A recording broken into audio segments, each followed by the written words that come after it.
बरसात स्टार्ट होते ही बच्चों का डिमांड बढ़ने लगा और उन्होंने बोला मम्मी आज समोसा खिला दो। तो मैंने बोला कि चलो समोसा तो नहीं खिलाएंगे लेकिन समोसा के स्वाद में एक स्पेशल सा आज रेसिपी आप लोगों को बनाकर खिलाते हैं। तो इसके लिए यहाँ पे मेरे फ्रिज में पड़े हुए थे उबले आलू, तो मैंने उस आलू को छीलकर और इसे अच्छी तरह से यहाँ मैश करेंगे। तो यहाँ मैं हाथों से मैश कर रही हूँ, आप यहाँ पे मैशर की सहायता से कर सकते हैं। तो सारे आलू का हमने यहाँ कचुम्बर निकाल दिया है। तो इसमें कुछ मसाले डाल देते हैं। यहाँ थोड़ा सा गरम मसाला लिए है 1/4 चम्मच और थोड़ा सा मिर्च का पाउडर लिया है। साथ ही ये दोनों को भी मिक्स करने के बाद हमें क्या करना है, नमक डालना है, क्योंकि नमक के बिना तो कोई भी सब्जी हो या कोई भी रेसिपी हो वो अधूरी होती है।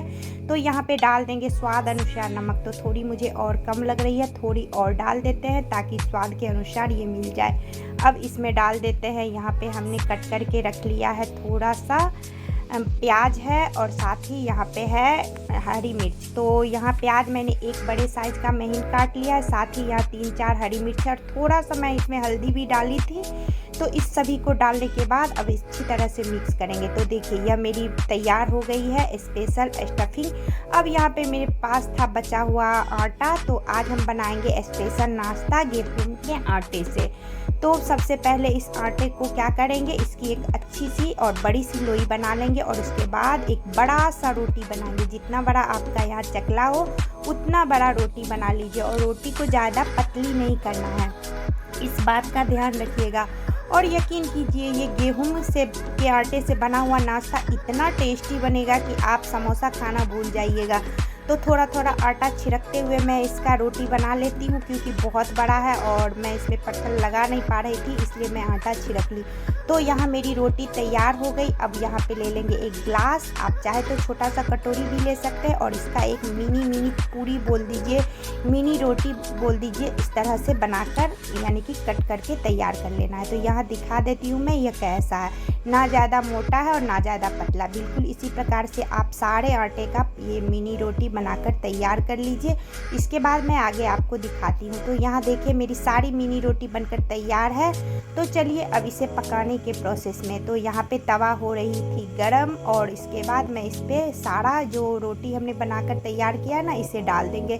तो एक साथ आपको जितना आए डाल सकते हैं, इसमें कोई भी तेल लगाने की ज़रूरत नहीं है। आप देखते जाइए, वीडियो बहुत ही इंटरेस्टिंग है क्योंकि ये रेसिपी इतनी टेस्टी बनी थी कि आप एक बार बनाना तो बनता है। तो यहाँ पे देखिए मैं डालती जा रही हूँ और इसे पलटते भी जा रही हूँ क्योंकि तवा गर्म है और एक तरफ से ये हो भी गया है। तो इसी प्रकार से जैसे हम लोग रोटी बनाते हैं ना, इसे अलटते पलटते हुए हमें इस मिनी रोटी को बना लेना है।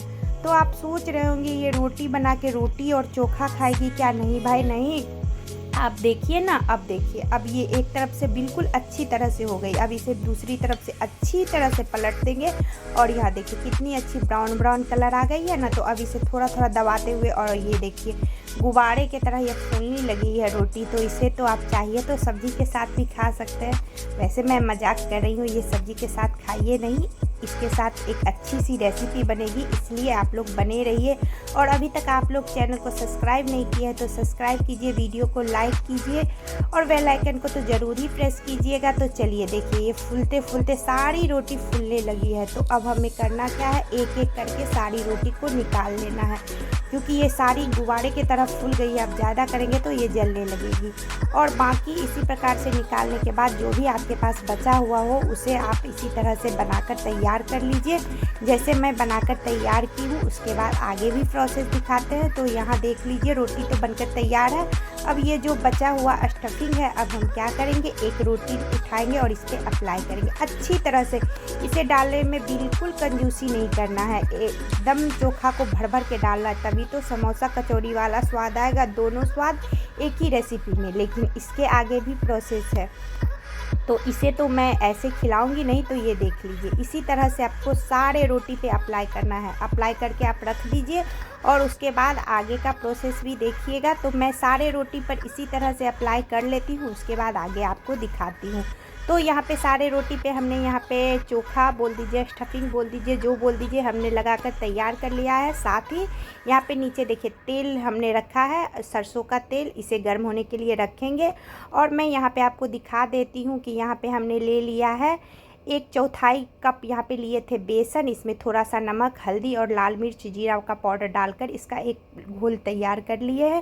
तेल गर्म है और ये रोटी और चोखे वाली स्टफिंग को इसमें डिप करेंगे और तेल में डालते जाएंगे।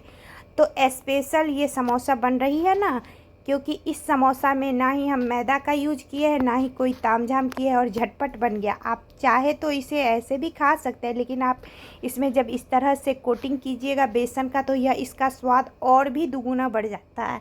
तो इसलिए आप लोग ऐसे ही बनाएं, तभी तो एक नया सा स्वाद लगेगा। तो ऐसे ही करके हमें जितना यहाँ पैन में आएगा उतना ही डालेंगे, क्योंकि इसे पलटना भी है। तो इसे डालने के बाद देखिए ये एक तरफ से होने लगी है, तो आराम से पलटेंगे, ये आराम से पलट जाएगी। तो एक एक करके जो भी मेरी ये समोसा कचौड़ी जो भी आप इसे नाम देना चाहते हैं दे सकते हैं, इसे पलट देंगे।